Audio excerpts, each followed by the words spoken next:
There are people out here who view other people's successful and beloved creative works as a problem that needs solving. The bigger the success, the bigger the problem to resolve. Your massively lucrative intellectual property with millions of fans is in desperate need of fixing. Whether that happens at the corporate level or the creative level is anyone's guess, but it seems to have manifested in every form of popular media. Emphasis on popular. Have you ever met people who have nothing going on in their lives, but once they meet a successful person, they want to tell them what they're doing wrong and how to improve? That is the state of the modern entertainment industry. Yeah, this is gonna be one of those videos. It is interesting, when Craig McCracken came up with the concept of the Powerpuff Girls, which was initially called the Whoop-Ass Girls, but the name was deemed inappropriate for kids. I think they should have kept it as Whoop-Ass Girls. The pilot tested very poorly with 11-year-old boys who did not care for little girl superheroes. This is the worst cartoon ever! It's terrible! What are they, bugs or something? I'm gonna be sick! Whoever made this should be fired! As I mentioned in my Ghost of Yote video, that is not really surprising. But being one of Genndy Tartakovsky's contemporaries who he studied and worked with on the pilot for my favorite cartoon, Craig had a very inspired idea and he managed to push forward with it, also thanks to some studio support when he was in doubt, and the rest is history. The Powerpuff Girls became massively popular, consistently scoring very high ratings on cable. I'm sure you can see the similarity in the overall vibe of Dexter's Lab and the Powerpuff Girls, which is very positive, light-hearted, and inspires children to be more adventurous. There was a very cohesive approach in these shows that really elevated Cartoon Network at the time, and has allowed a lot of these late 90s and early 2000s shows to maintain relevance today. You know, we did it with Dexter's and we did it with Powerpuff, and it kind of, I think when you're flipping channels, those shows really popped. I'd said it's interesting because the Powerpuff Girls eventually picked up a large male fan base, myself included, because the gender of the protagonists did not matter. It was just a really great show. Nobody cared that they were girls because it was just a fantastic concept with very interesting supporting characters and compelling narratives that appealed to the male comic book crowd. It wasn't designed to be a hit, it kind of just happened naturally. Craig had written down a very well thought out vision for the show and was able to defend a lot of his decisions against network executive suggestions and notes. Back to what I say all the time, I respect creative works that are very evidently inspired. Kids weren't as used to watching them, and this had a real personality and attitude and voice that nobody had seen. No one even needs to explain it because as an audience, we just intuitively know that we're experiencing media that is well thought out and pure in its intent to entertain. That's why, even though I wasn't a fan of Craig's other show, I can still respect it. On the flip side, we can also tell when something is lazy, cash grabby, spiteful, or disingenuous. Fast forward to the mediocre reboot in 2016, which received mixed to negative reviews because Craig and the original team were not involved. That's usually the first red flag for me when the original team is available and potentially willing, but the project moves forward with a completely new team. This reboot was mostly known for controversial moments. Jake, who's your Powerpuff Girl? I'm gonna say Blossom 100%. Oh no, easily, because I think There's no one I'd rather share the stage with than you, my sweet Blossom. In the spirit of intergalactic friendship, and maybe more in the future. Here's the man. There he is, a 30-year-old adult male, and here is his little character with Blossom, a kindergartner. FBI, open up! And the total and complete absence of creativity. It was the very definition of uninspired content slop or just a transparent cash grab. Hey guys. As I mentioned at the beginning, the quote-unquote problems with the original Powerpuff Girls show were quickly identified by this merry band of new writers. They decided that the show had the flaw of lack of diversity in the main cast, so they introduced Bliss, who, her skin color notwithstanding, doesn't thematically fit the dynamic of the three girls and completely misses the point. The girls kind of form one complete person. Like separately, they're not as strong as they are together, and they're basically body, mind, and spirit. You can find Bliss's origin story easily online, and it's one of the laziest, most derivative retcons I have ever seen. Chemical W. What comes before X? W. So you write here W. Which makes no sense to not have been referenced before on the original show.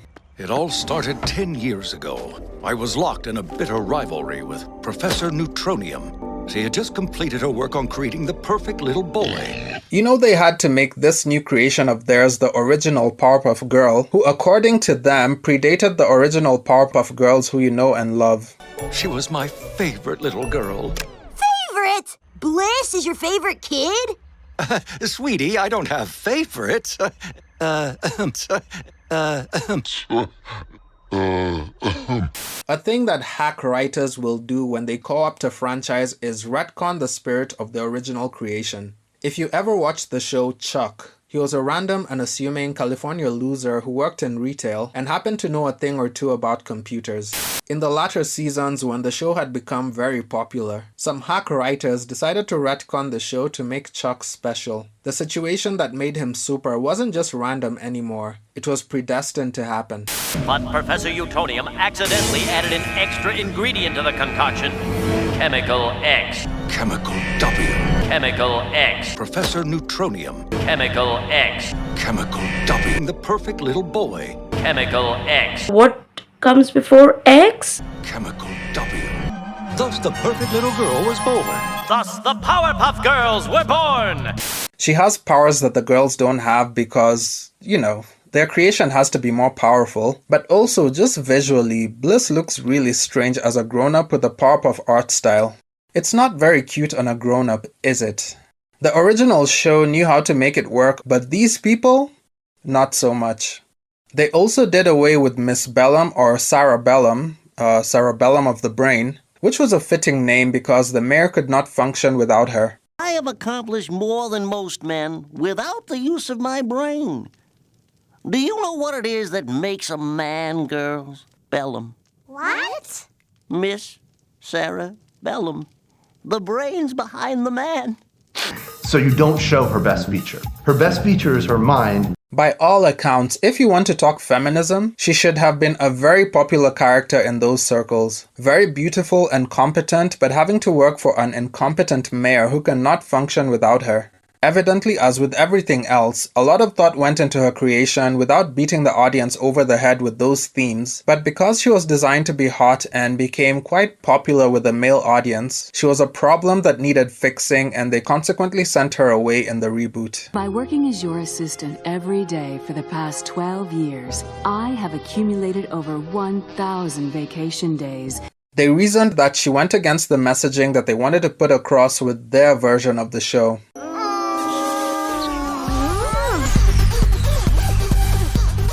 Sure, whatever you say. FBI! And don't even get me started on the caricature they turned the professor into. I was trying to avoid saying it before, but this came straight from the typical hack writer's playbook. When in doubt, turn the father into a joke. I won't rest until I've helped her. Nothing will distract me.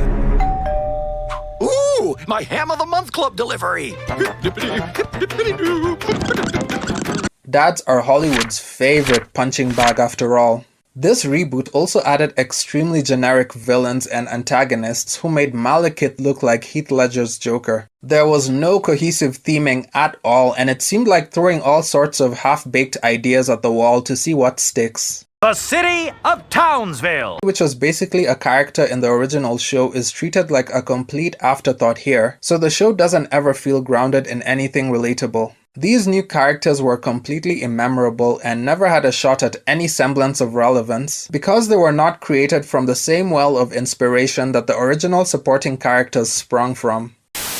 There was a show in the 70s from Japan called Spectre-Man, and Spectre-Man had this evil villain named Dr. Gory, who's this green-faced monkey. His whole dialogue is based on like the English translation of Speed Racer. I do not talk like that. The way I communicate is much different. The guys like the Gangrene Gang, the basic idea with them was what if Big Daddy Roth designed Fat Albert and the Cosby Kids? Fuzzy was kind of just, I think he was based on some sidekick character from Rainbow Bright. Professor is, you know, typical 50s dad mixed with Bob Dobbs from Church of the Subgenius. The mayor is Monopoly guy meets Mayor McCheese. This reboot was honestly pretty bad. Irredeemable even, which is still a huge understatement, and I have already given it way more attention than it deserves. So on to the main event, or the point of this video. The cancelled CW live-action Powerpuff Girls show. Now, I will preface this by saying I am well aware that the CW is where good ideas go to die, so I wasn't expecting this to be any good by any means. But even with the lowest of expectations, the leaked trailer that hit the web a couple of weeks ago still managed to take everyone by surprise. Now, I usually don't care about cancelled media because it was cancelled, so who cares? But the leaked trailer for this show demonstrated the persistent problem that has plagued media for the last decade. A strong resentment for the source material that even allowed this reboot to exist in the first place, which not only devalues the brand but also shows a lack of respect to the original show's creator, who spent sleepless nights and poured a lot of himself into this project. No wonder Craig's got those raccoon eyes. That it eventually became widely beloved by fans around the world. It's such a betrayal on so many levels. People may defend their bad ideas as artistic license when deviating from the original material, but even giving them the benefit of doubt, the approach to this show feels so mean-spirited and pessimistic. Well, yes, the CW specializes in angsty drama. Everything here just comes off as resentment towards the original show. They decided to fix the problem of 3 white girls by swapping in other races for Blossom and Buttercup, which is expected in this timeline we're living in, but the audacity to attack the original show. Not to mention that cartoon that completely whitewashed us. That's really low, and everyone who was involved in bringing that scene to life should be ashamed of themselves. And following that logic, it's not a surprise that Professor Utonium was race-swapped as well, because that was another problem that needed fixing. Also, that is apparently Miss Bellum. Do with that information what you will. Bubbles, who was the sweetest and most innocent one, mostly she's the cutest, is now an alcoholic working the streets for some reason.